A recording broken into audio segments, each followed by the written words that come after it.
Have you ever been offended? When I ask that, what do you mean by offense? What do I mean by offense? What is offense? That's the title. So a definition, if you look it up, offense is an annoyance or resentment brought about by a perceived insult to or disregard for oneself or one's standards or principles. It comes from the French word that means to sin against. Before that, it comes from the Latin word that means to strike against. It's essentially like a slight or a slap in the face. Think of it that way.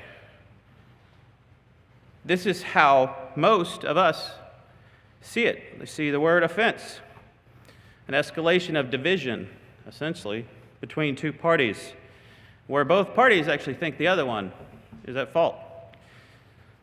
The offender is too ignorant or aggressive, according to the offended, and the offended is too sensitive or overreacting to the offender. In the Bible, that is actually not what offense means. I gave you all that just to tell you that's not what offense means in the Bible. Though the outcomes are oftentimes the exact same. So the word that's most often translated as offense or offended in the Bible is scandalizo in the Greek. It comes from, it means to cause to trip or stumble, implied by furtive or unaware means. Obviously, nobody trips on purpose, right? So by nature, it is something that's furtive. If we were to say we scandalize someone, that actually might be a better way to translate this word. We cause a scandal on them. Matthew 18, verse 4 has a very and you can start turning there. Matthew 18 and verses 4 through 6 is one of the places where we see this word. And I think one of the better known ones. So we'll start there. The lead up is where the disciples, as they often do, are asking Jesus, who's the greatest in the kingdom of heaven, or who will be? And he brings a little child to him, and he says, well, first of all, if you have to become a little child before you can even make it. So he's like, let's get your priorities straight. You have to make it first before you start talking about who's greatest, right? So let's pick it up in verse 4. He says, therefore, whoever humbles himself as this little child is the greatest in the kingdom of heaven. Who knows? Maybe they were offended by this. Whoever receives one little child like this in my name receives me. But then he goes on to say, but whoever causes one of these little ones who believes in me to sin, that's the word we're looking at today, to sin. It's translated offend in other translations, especially the Old King James. Whoever causes one of these little ones who believes in me to sin, it would be better for him if a millstone were hung around his neck and he were drowned in the depths of the sea. Pretty serious. So I want to talk about what this offense is, this a tripping offense. Scandalizo, and how it's done. So, one of the first ways that it's done, how you trip up one of these little ones, or new ones in the faith, is by teaching error, whether it's on a personal level or from up here. That can actually cause them to trip up. I don't want to go into that too much. That would be an entire message on its own. Another way to do it is, secondly, to actively entice someone to fall. Basically, to bend to your desire, to actively do that. Again, I'm going to touch on that later, but I'm not going to go into that in any detail. The one that I want to focus on today is one that we may not be aware of as much, that occurs, but is actually explained in the Bible quite well. But by not being aware of your actions that will undermine your brother. If your brother deals with addictive tendencies or has a history of false or pagan worship practices or just comes from the world, then we must not entice him with our own liberalities. So this is best seen where this scandalizo word, is actually used in Romans 14, verse 21, as well as 1 Corinthians 8 and 9 through 13. Don't go there. Stay in Matthew, please. But it's seen in those contexts where we may need to abstain from wine or meat that we have got from the market, for instance, in those cases, so that we don't cause our brother to stumble. These are specific instances of curbing our behavior to not put a stumbling block in front of our brother. These are specific instances. It is in no way to curb your reaffirmation of what is sinful behavior, to avoid the sensitivities of a brother that may have come out of something like that. Now, why do I say that? Because if you actually do that, if you were to water it down, see, that actually is the first definition, the worldly definition of offend, not the biblical definition of offend. So if you were to actually do that, you might actually offend your brother by watering down the truth, because that would make him stumble if it's watered down. See, the point here is you're trying to keep your brother from stumbling in the way.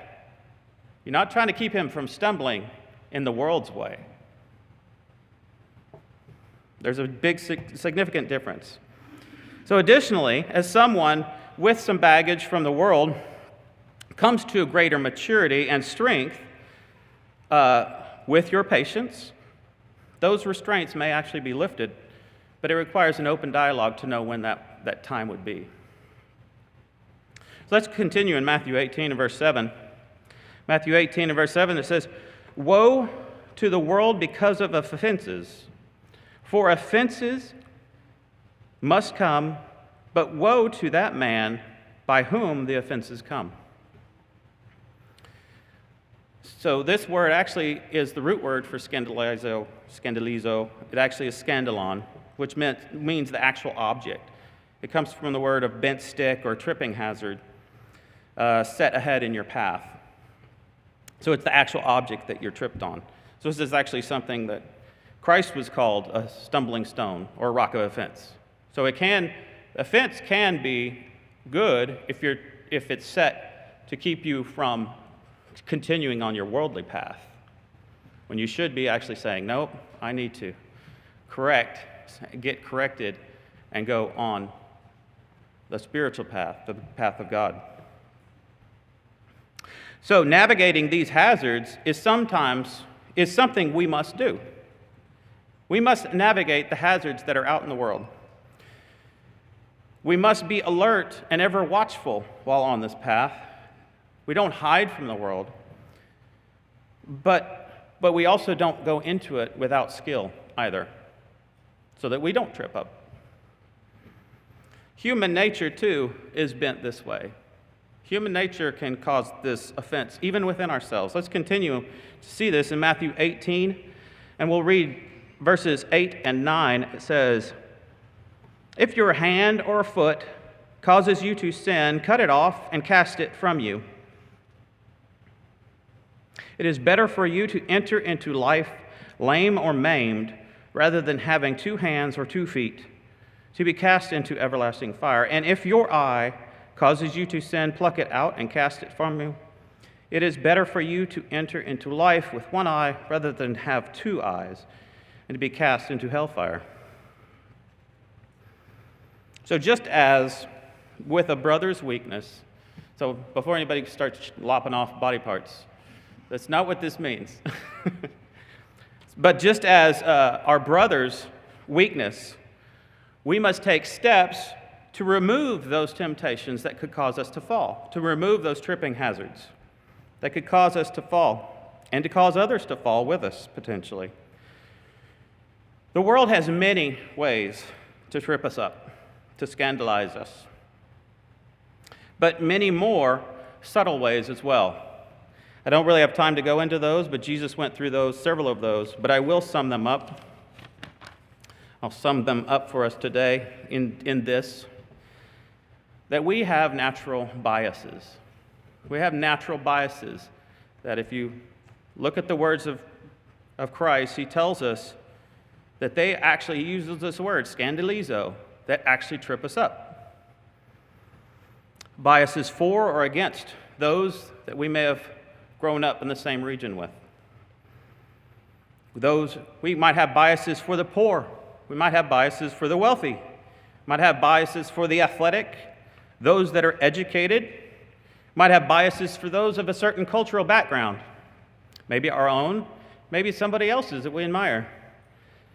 We might have biases towards those that hold to traditions and those that we think hold to a healthier frame mind of change.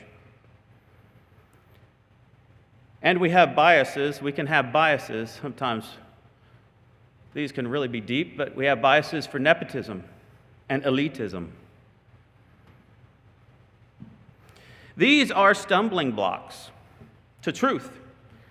Samuel saw the sons of Jesse with his worldly vision. He couldn't make a decision, well, a right one with that. We must strive to be impartial, or it will be our downfall. We can't see as God sees, but if we love as he loved us, we will begin to. Christ left his disciples. Turn with me to John 16 and verse 1. So Christ left his disciples with these words. This was after warning. This was, that evening that he died. This was after warning of all the hazards and the trials to befall them for following him. And I'll leave you with the same words. And the last word that I'm going to read in this verse is the word scandalizo, to cause to trip. And it says, again, John 16 and verse 1, "These things I have spoken to you, that you should not be made to stumble."